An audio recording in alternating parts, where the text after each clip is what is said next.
Okay, so today we're doing an update to the controller, showing you how to update your Nintendo 64 8-bit controller. It's actually really simple, and we're going to show you hands-on real quick.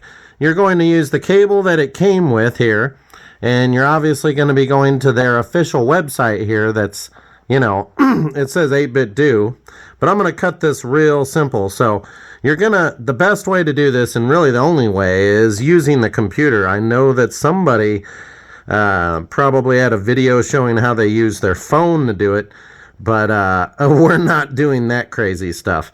It's good to use your computer so that way it can actually scan the software that you download and check for viruses. It's good to have a VPN. It's good to, make sure that you get the proper software without any glitches, and a computer usually does that perfectly compared to other devices. So you're going to plug in this to the controller, and then you're going to plug in this into the computer, and then you're going to go to their website. Let's go take a look. Okay, so I'm doing a live video here, just kind of showing. So you're going to go to their website, to the Bluetooth controllers. You're going to click on support, and then go to Bluetooth controllers, and right here is that controller. Now whenever you go to their site, it's going to show a screen like this, and you're going to, obviously most people are going to be using Windows, but then they also have Mac. Once it downloads, it's going to throw it up here to this corner here, and that's where the download is going to be, as you can see right here. And then we're going to have their file. It's going to come zipped at first, and you don't have to worry about unzipping it if you have Windows Pro and stuff like that, because as soon as you grab this and drop it in a folder. Okay, so it's actually a different file. So what you're looking at here is, usually it is a configure file for like configure controllers and configure stuff, but in this situation it's actually this one here with the little heart looking symbol, and you're going to click on that, and that's going to bring up the updater tool. And it's going to search for your controller first. And as you can see, it says 64 Bluetooth controller. And you're going to click firmware down here. And that's where it's going to bring up, your next step to actually do. So you're going to click on the firmware. Once it finds your controller, and you're going to see that there's these new logs right here of current firmwares. Your current firmware is 1.0 on your base controller, and so you're going to be updating to the new probably the 2.3, which is the latest, as they have a date here, 11/17 for the 64, and then you're going to click update, and it's going to update that controller. That simple. Then we're going to go on with pairing and additional instructions after it updates the controller.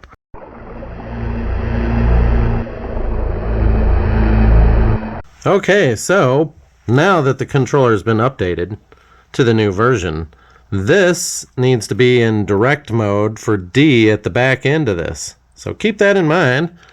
And then you're going to end up holding down this button here, and this is your sync. This is actually a button. It's not just an LED light that changes all colors, which it does change multiple different colors. So you're going to push this button, right? And it's going to put it into connect controller, and it's going to be flashing. And then what you want to do is you want to hold down this sync button at the very top here, and you'll see so you'll start to see this flash while you're holding this button down right here, and it should sync up. And once it syncs up, it'll actually pair it and vibrate. The controller will vibrate once it syncs, and it'll say 1 right here.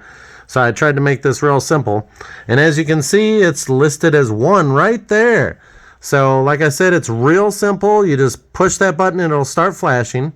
Then you want to hold this button on the top, but make sure it's in D mode right on the back of that switch. And you hold that down, you're going to see it start flashing. Then it's going to start flashing to match, and it'll vibrate in your hand, and then boom, you're all said and done. Real simple, real easy, made simple. Any questions, drop them down in the links below. I can cover all bases. Okay, so one real cool feature about updating your controller and using your controller with the new Analogue 3D is that you can turn on the Analogue with just the controller. You just hold down the start button, and as you can see back there, the Analogue has lit up and has a spot for number 1. That makes it really cool being able to just turn it on without having to get up to turn on the Analogue. Wow, really cool, huh? And it really saves the day by doing that. One other cool feature about this is that it saves you from having to use these old 1920s controllers, you know, especially if you're like, you know, hey, this is 1920s, right? And I really appreciate, you know, them coming up with this design, because one thing that's really cool that some people don't know is I do everything. Okay, so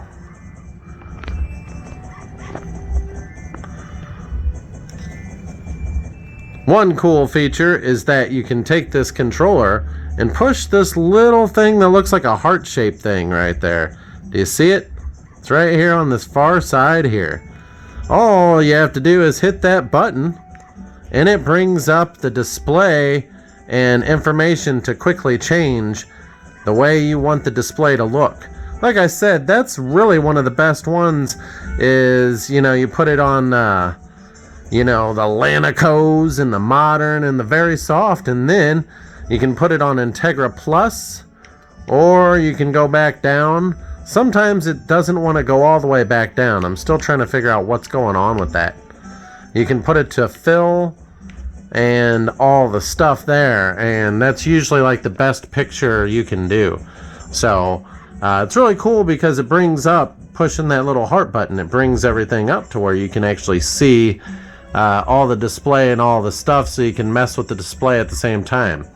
I had been meaning to make this video before Christmas, but due to circumstances unforeseen, very, very busy, we're gonna make it now because time is a ticking, and I've got a lot on my shoulders. So let's get to gameplay. I'll see you guys on the next one. Dun dun dun.